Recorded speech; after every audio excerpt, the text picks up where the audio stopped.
Hey, welcome to Wolf's Watch. Wolf here. Today I've got three quick tips for you about how to deliver more value for your clients and customers with less effort, less cost on your side. So let's dive right in. Tip number one. Now, before delivering the tip, got a question for you. What does your client do with what you deliver once it's in their hands? How do they process it? What does it? Are you shipping a product that goes into inventory? Do they immediately use it? Are you delivering information that they file away, or is it something they immediately take action on? Here's, excuse me. Here's why I'm asking that.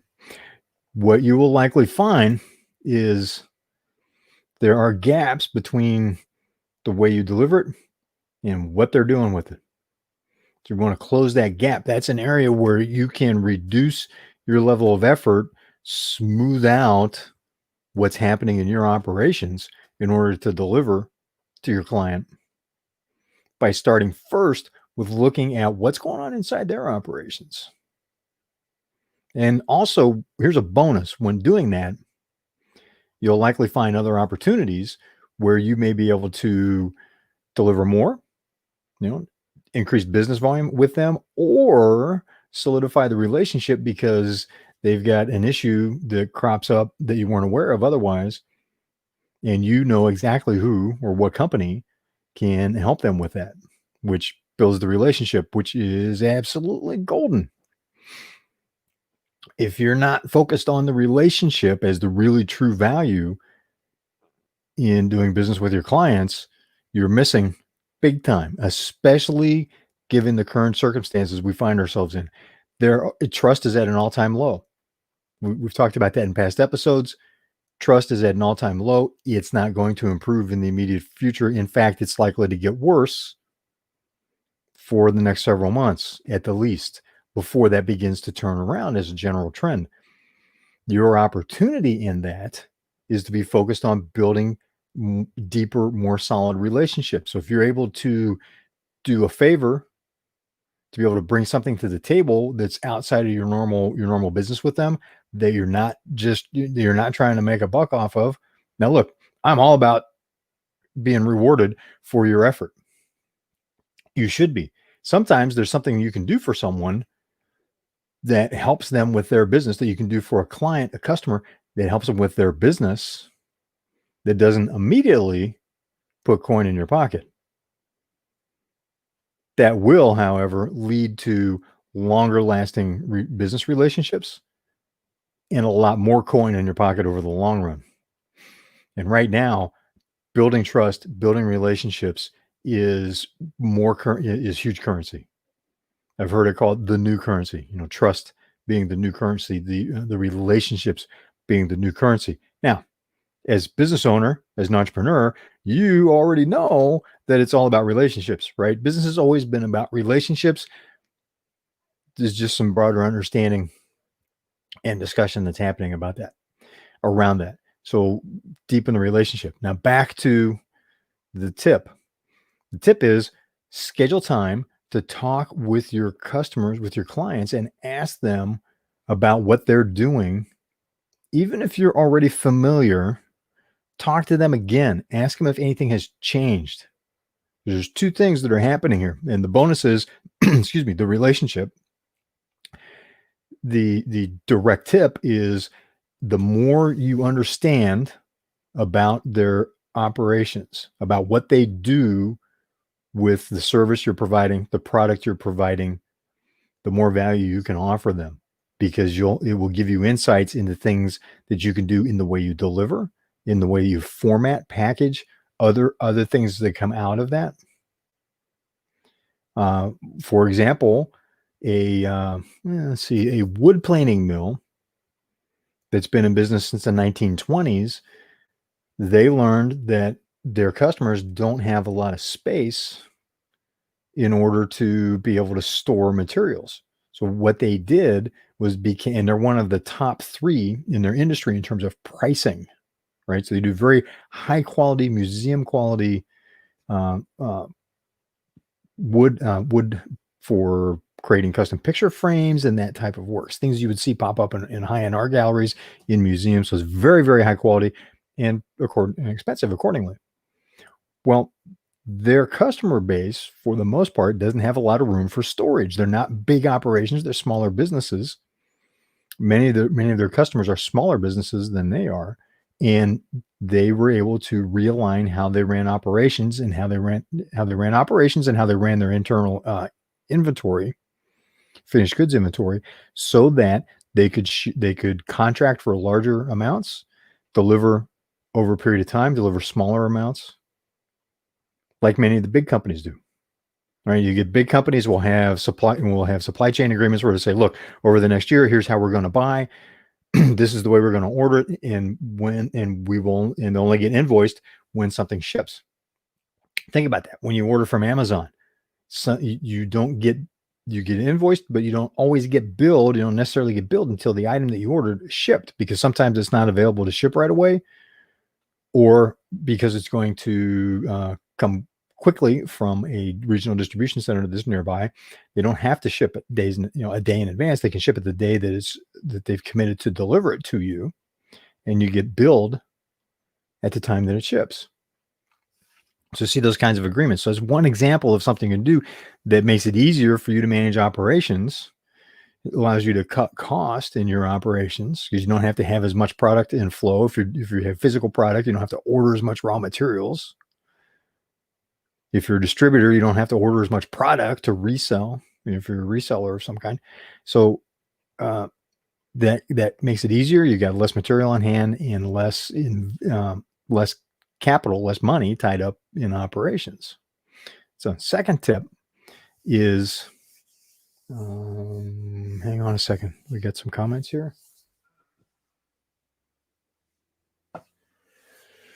Second tip, sorry, just double checking on comments that are coming in.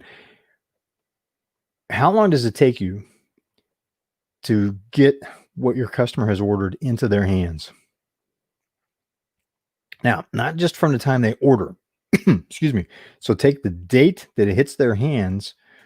When did you have to order whatever serves as raw material in order to create what you just put in their hands? Okay. So if it's classic in manufacturing operations, where building aircraft, sometimes we would have things in flow, that were ordered 3 years in advance in order to have it when we needed it in assembly, or certain types of materials. Brian Adams, hey, thanks for joining the conversation, Brian. I appreciate the compliment.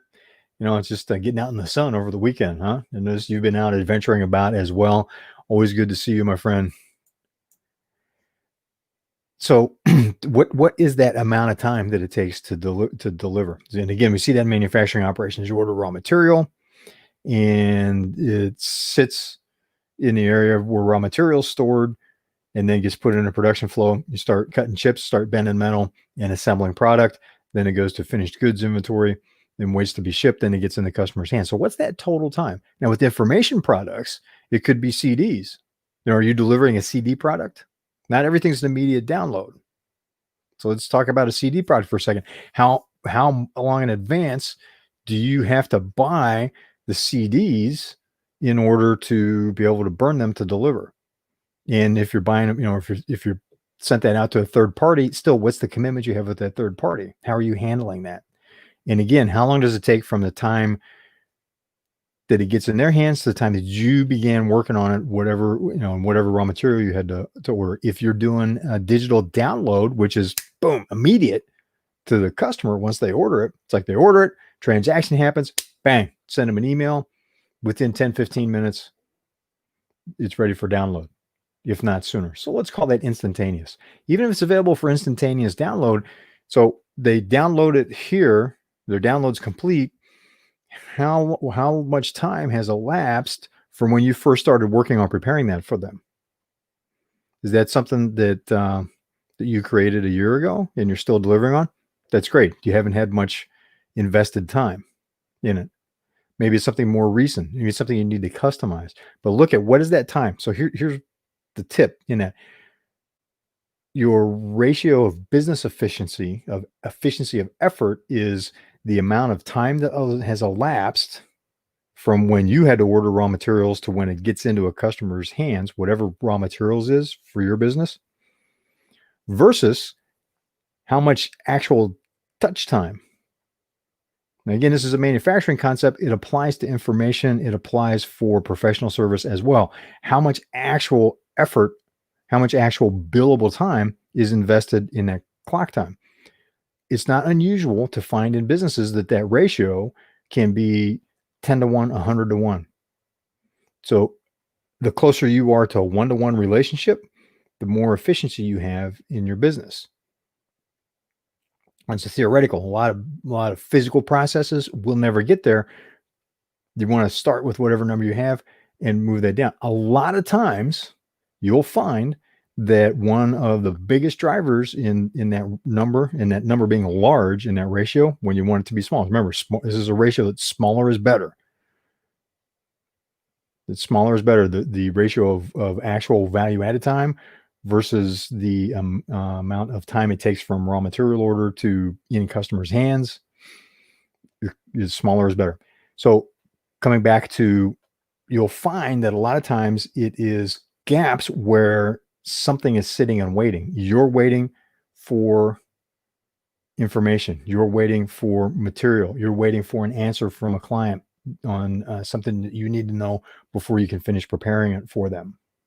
Whether you're a solopreneur, whether you are a one-person operation, or you have 1,000 employees working for you, this holds true. You'll find a lot of times it's the time that's sitting.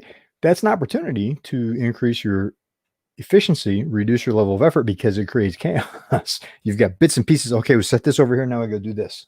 Set this over here. Now I'll do that. You have a lot of stuff sitting and waiting. So an equivalent in information work, in professional services, is having a bunch of different open orders with no progress on it. How long do those sit and wait? You want to be able to deliver on those as fast. And so that's the second tip. What is that ratio? And look at what is driving that. And we'll talk about forms of waste. Sorry, my nose is itching today for some reason.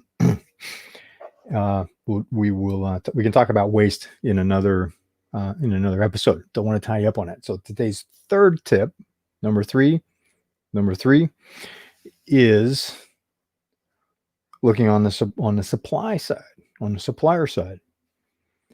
What is going on with your supplier services? What do you have more of, or what do you get billed for that you don't use as much of? Or how are those agreements structured? What services are you using? Are you using all the services? You may find, if you go through and do a review of what you're being invoiced for, how much of that are you actually using? And what is your threshold where you want to say, you know what, we need to put this on the back burner, or just stop altogether because we're not using it. If you're using 10% of what you're paying for, or you're paying for a monthly service, and a lot of times with information services, especially with the Great Lockdown, there's a big focus on information services. So if you're providing information service, professional service, it may be that you're subscribing to a service that you only use once in a while. I've found a couple of those that we've renegotiated, and in some cases dropped the service because we're just not using it enough right now to justify the expense. Take a look at that as a third tip of where you can reduce costs, where you can reduce effort as well in being able to deliver. What is it that's going to help you reduce the amount of effort that it takes once, if you're contracting for a service? Is that actually helping you deliver more effectively, more efficiently to your customer, to your client, or not? Ask that question, review those, take a look at what's going on there. So that's 3 quick tips that'll help you with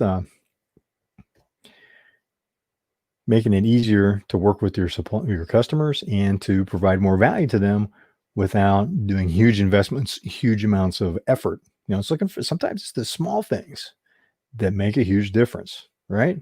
Have you found that? I want to hear from you in the comments. What's your experience with that? You think I'm all wet? Let's hear it. Come on, put your money where your mouth is. Let's hear it in the comments. You think you have some similar experience? want to hear what that was like as well. So as always, like our Facebook page, subscribe to our YouTube page, wherever you're watching this, let us know, hit the like button. Let us know what you like, what you don't like. Comment. Always interact with people in the comments. If you please share this out while you're watching.